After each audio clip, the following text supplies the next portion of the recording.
Welcome back to StabtheDragon Productions for episode number 252. Coming to you from Fort Worth, Texas on Thursday, March 12th, 2026, where it is currently 61 degrees and sunshine. A perfect day. We've recently finished up our annual Canadian whiskey series, so that means it must be March and time for some Irish whiskeys. For the next 5 weeks or so, we'll start with the Teeling Small Batch. My personal connection. I have just a small bit of sampling of Irish whiskey through the years. It's never been high on my list, and I don't know why, really. Some Irish whiskeys I really do like Teeling. Some are kind of meh, and others I didn't like at all. So this is my chance every year to explore Irish whiskeys, to stretch my palate, learn some things, I hope. So just the facts. This is a 92 proof Irish whiskey, triple distilled, finished in rum casks. Purchased this in Fort Worth for about $36.99, 750 milliliter bottle. Tasting notes. I get some honey, kind of perfumey, apples, hints of the rum are in the background. That's quite a bit spicy, definitely, and some oak. I gave it the score of 86, but a letter grade for drinkability, a solid A. My recommendation. This whiskey would definitely be in the running for my favorite Irish whiskey, I think, but likely more for the proof and burn than the flavor, though the flavor is very good.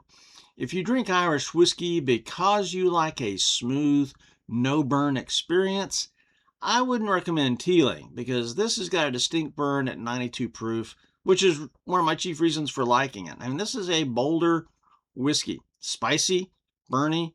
But the burn is not bad. This is not an bad alcohol burn. This is pleasant for me. Let's go to the details. History. Founded in 2015 by Jack and Stephen Teeling, who had previously worked for the Cooley Distillery, and whose ancestor Walter Teeling set up a distillery in Dublin in 1782.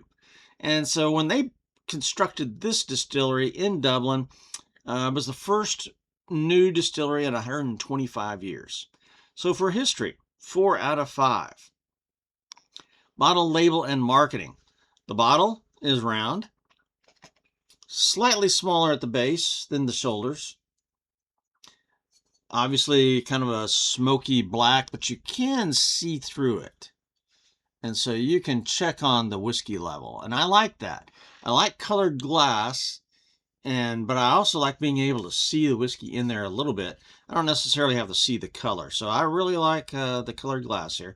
There's a little bit of embossing down there at the bottom. It's got Teeling whiskey down there. And on the back it says since 1782. So, again, the dating on whiskey bottles, this has been around since about 2015. And so to put 1782 down here because they had a distant ancestor who did whiskey in 1782, that's a stretch, but we'll go with it. The label is kind of a cream or off-white label. It's a decent label, kind of classy looking. I like the old school font going on there. It's kind of shadowed a little bit. I'm not sure what the eagle there is, what that's doing there, but so I like the label. It's nice. I did a search for ads for Teeling Small Batch and found a few stretching back from 2 to 6 years back that were quite nice. Good ads from the distillery, I might add. The Teeling website is also very nicely done. Good website. Let me see if there's a hoo-ha statement here.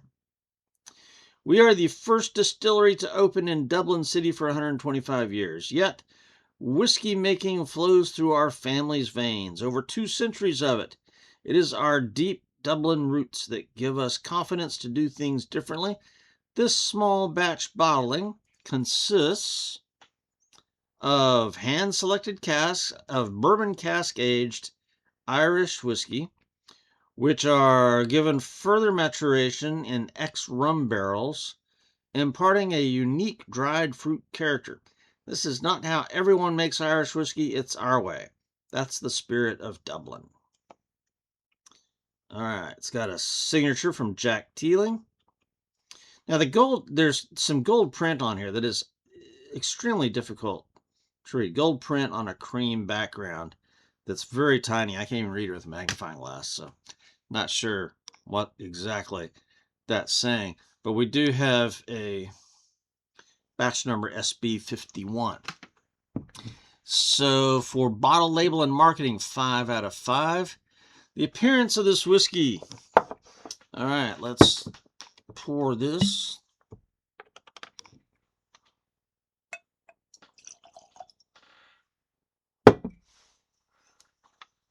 There you can see how light that is. So normally I would give that a 2. It is so light. But I think because there's no coloring in there. And so for honesty and clarity, I mean, for appearance, I mean, that I boosted up from a 2 to a 3. So normally that would be a 2, but the lack of coloring, that's honesty. I like that. So 3 out of 5. Composition. Teeling is triple distilled, as are most Irish whiskeys, and they say they hand select barrels of single malt and grain whiskeys that have aged for 6 years in ex-bourbon casks. I don't know whose bourbon. Then they marry them and finish them in Central American rum casks. So you've got single malts aging, grain whiskeys aging, 6 years minimum, and then they blend them together, put them in Central American rum casks. And again, I don't know where in Central America, which rum distillery they use. So there's some unanswered questions here. It says that they do not chill filter. So no chill filtering. And the reason is they say that strips some flavor from the whiskey. So that's why they bottle it at 92 proof. Is if you go lower, I've always heard it's lower than like 84 proof, then you have to chill filter to, make it work better, I guess. But all right, so nowhere on the bottle does it say distilled by. This may be a problem. It says produced and bottled by Teeling on the front, and on the back it says crafted and bottled by Teeling. Nowhere does it say distilled by Teeling. And yet they've been around since 2015. It's 2026. I've had this bottle for at least 2 years. But still, I'm not sure if this is distilled by Teeling.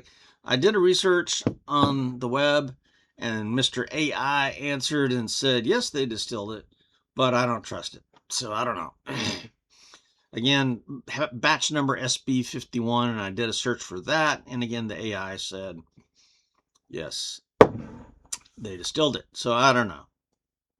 There's cause for doubt. Lack of clarity, lack of information. I don't have a mash bill for this. I don't have percentages of how much single malt versus grain. Nothing. So, a little bit lack of clarity. 11 out of 15 for composition. On the nose.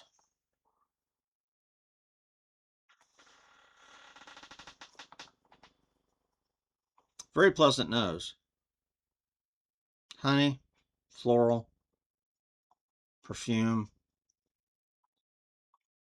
apples, hint of rum, maybe.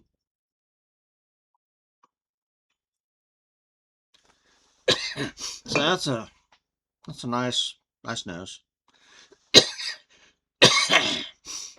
Let's go in for the 8 out of 10 for the nose. 8 points. Go in for the taste.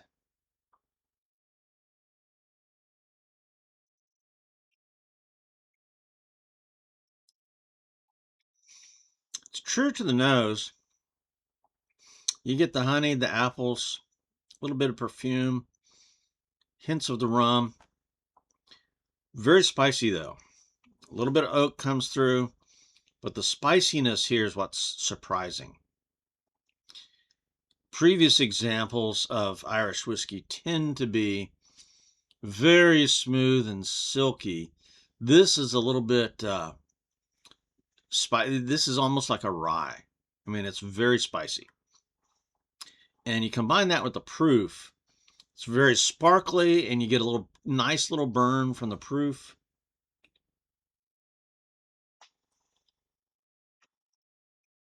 So this, when I opened this bottle a couple of years ago, instant favorite,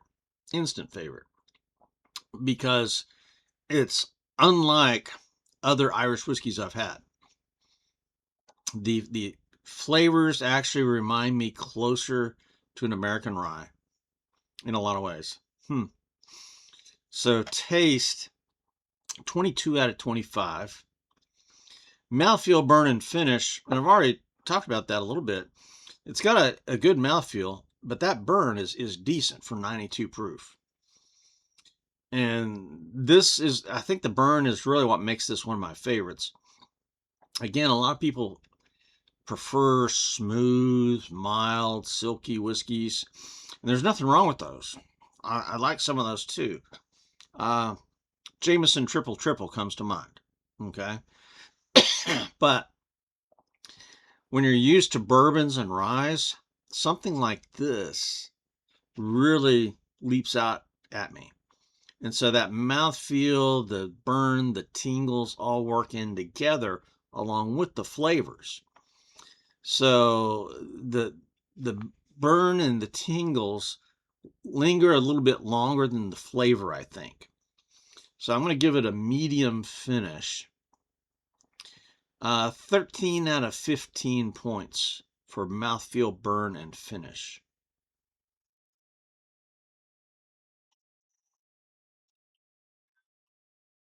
But that's amazing. All right, let's talk about flexibility. Neat, it's my preferred method. This is wonderful neat.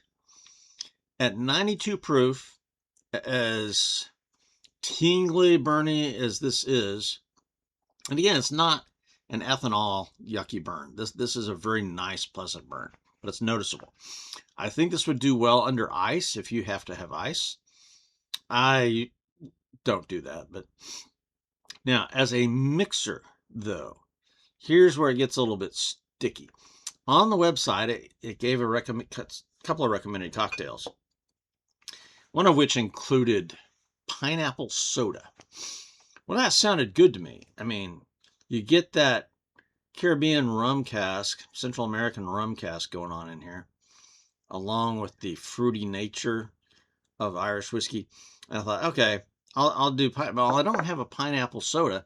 I got pineapple juice. And so I poured pineapple juice, I poured in whiskey, ice, stirred it all around. And the whiskey absolutely got lost in the pineapple juice. I ended up putting over 2 ounces of whiskey in here for sure. And I couldn't taste it. My wife could barely taste the whiskey. And at 92 proof, she's usually a little proof shy. And, she drank it without any trouble. She said she could taste the whiskey a little bit. I could not. So what we're going to do is make another cocktail right now to test its flexibility. So stand by. And I am back. On the Teeling website, it says to make an old-fashioned, and they call it a New Market fashion. So that's from their neighborhood where the distillery is, I guess. And, that's quite a bit darker because it's got, put an orange peel in there. Recipe called for some honey syrup, but I just used straight up honey, some Texas honey. Not a whole lot. I don't like cocktails super sweet. Called for Angostura bitters there, but I also added some orange bitters. And then it called for a spiced liqueur or a spiced rum. So I'm using Blackland spiced rum from here in Fort Worth at Blackland Distillery. So there's Texas honey and Texas rum in here with this Irish whiskey. So cheers. Let's see what this does.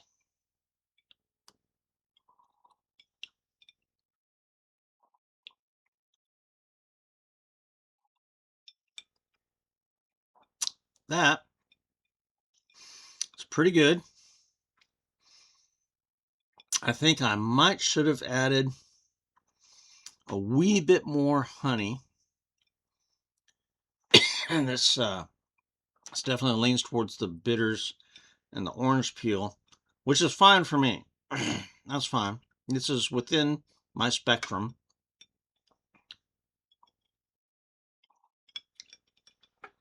I think the spiced rum kind of kicks it up a notch too. So really, that turned off pretty good. It could be a little bit sweeter. Let me drizzle a little bit more honey in there.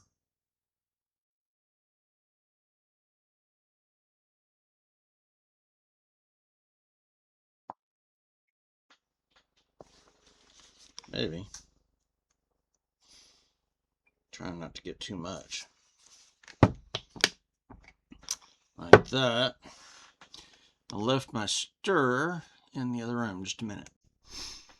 Okay, a little bit more honey. A little bit better.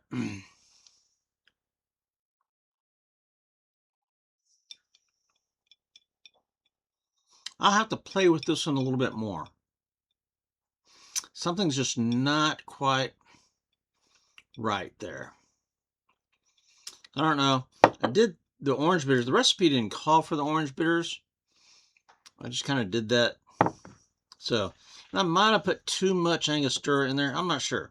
Something here is not quite right, and it's not bad. But I'm just, this is the first time I've ever mixed anything with Irish whiskey. I do bourbons and ryes and scotches all the time. But with Irish whiskey, this is the very first time. So I've had 2 cocktail experiences now with it. One yesterday, one today. The one yesterday was, it wasn't bad. It was just, all I could taste was a pineapple. This one, as an old-fashioned, it's not terrible. It's not bad. Neither is it suitable. So I need to work on that a little bit. But I'm sure this is going to work eventually. I just need to play with it some. So for flexibility, I'm still going to give this 5 points because I think the flavors and the proof are there. I just have to learn to work with it. Okay. Price, value, and availability. Total Wine here in Fort Worth had it for $36.99. Goody Goody for $37.99, and Specs for $37.88.